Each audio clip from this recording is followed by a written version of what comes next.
And the floor is yours. Très bien, merci beaucoup. Bonjour à tous. Donc, moi, je vais vous parler en effet d'un programme. Donc, je suis animatrice au sein de l'association JRS France, qui est le service jésuite pour les réfugiés. Et donc, depuis septembre 2018, je suis animatrice en charge d'un programme spécifique sur le rural et la campagne. Et donc, je vais vous présenter voilà, une manière de permettre aux réfugiés de s'approprier les territoires ruraux. Euh, alors, je vais juste trouver le moyen de passer. Voilà, super. Alors, du coup, aux origines du programme, simplement pour rappeler pourquoi on a choisi de créer ce programme au sein de l'association JRS France, c'est qu'en fait, on souhaitait proposer à des personnes des territoires ruraux, donc des familles accueillantes ou d'autres acteurs du milieu rural, des opportunités pour s'engager auprès de personnes déplacées par force. Parce que notre programme principal, qui est le programme Welcome, qui est pour accueillir des personnes déplacées par force dans des familles d'accueil, c'est souvent plus simple en ville. Du coup, on se disait qu'il fallait penser une autre proposition. Et en même temps, en tant qu'acteur du milieu des exilés, on se posait la question des freins à la mobilité géographique parce que beaucoup de personnes réfugiées ne souhaitent pas migrer, ce qui est tout à fait compréhensible, mais on voulait comprendre aussi pourquoi. Est-ce qu'il n'y avait pas aussi une question de représentation et d'imaginaire un peu différent de leur représentation sur ce que peut être le milieu rural. Donc, on a créé des ateliers avec des personnes réfugiées à Paris pour discuter justement de quelles étaient nos différentes représentations du milieu urbain, du milieu rural. Ce qui nous a amené ensuite à choisir un territoire pilote pour pouvoir implanter ce programme. Et ce territoire, donc, ça a été autour de Limoges et plus particulièrement de l'ex-région Limousine. Voilà, donc vous avez la situation sur la petite carte. L'idée très large, en fait, c'est de se dire que le rural peut être un lieu d'ouverture et de possible pour des personnes exilées qui le désirent. Et la proposition, très simplement, c'est de les mettre en lien avec des familles, des associations ou des professionnels du milieu rural en accompagnant ces propositions et en faisant une sorte de pari. C'est que la rencontre permettra peut-être de vivre une expérience belle qui pourra changer les imaginaires et déclencher des envies d'installation en zone rurale.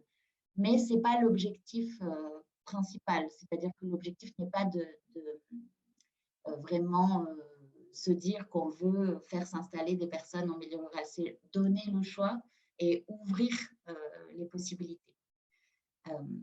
Voilà. Du coup, on a choisi de s'implanter à Limoges. Et je vous présente juste, en fait, parce que c'est important pour le programme rural, on s'appuie sur d'autres programmes de JRS qui sont présents à Limoges, notamment le programme JRS Jeunes, dont Sophie de l'IFRI parlait tout à l'heure, qui est un programme de mise en valeur des capacités des personnes et de co-construction. Ce programme, il est très important pour faire le lien avec le programme JRS Ruralité, puisque c'est à partir de ces activités de co-construction qu'on repère quels demandeurs d'asile ou réfugiés pourraient être orientés en milieu rural. Donc, quelles sont les propositions très concrètes du programme JRS Ruralité?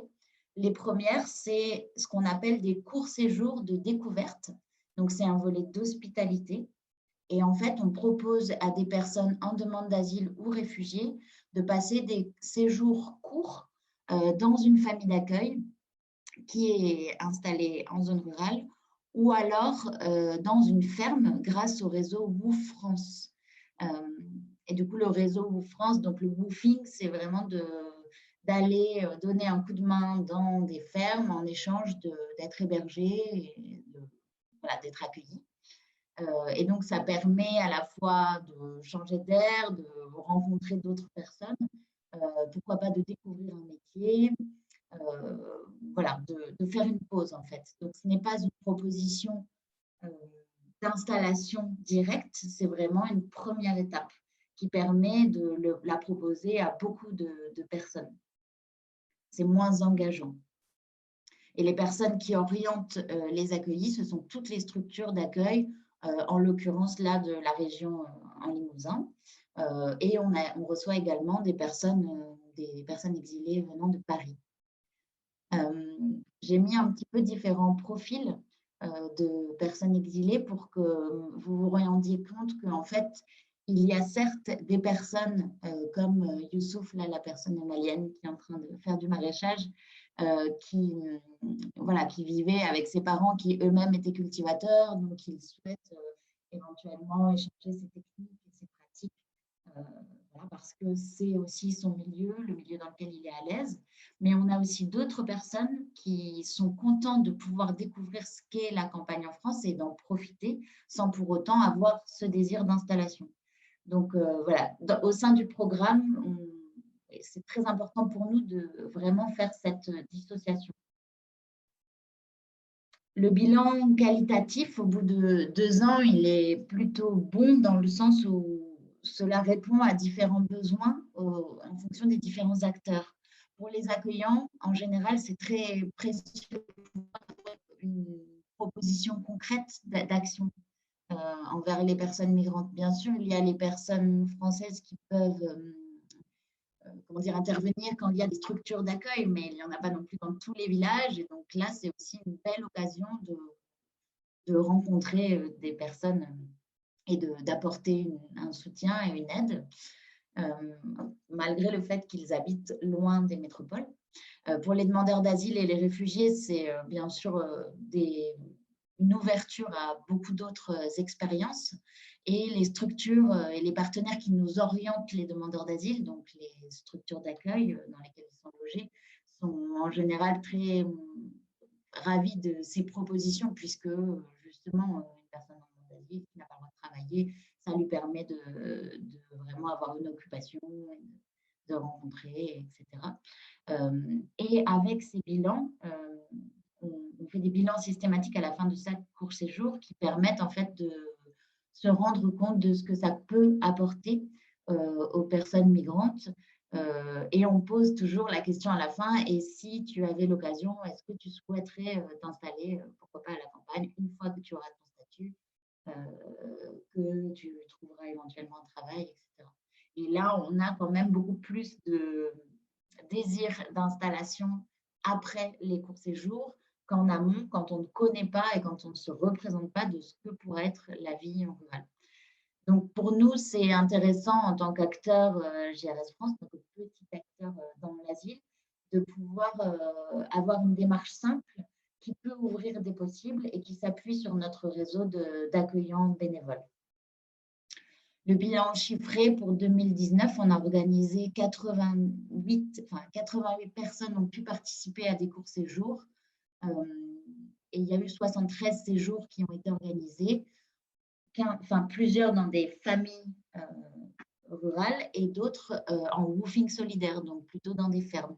Et ça, c'est aussi très important pour nous aussi de ne pas réduire le milieu rural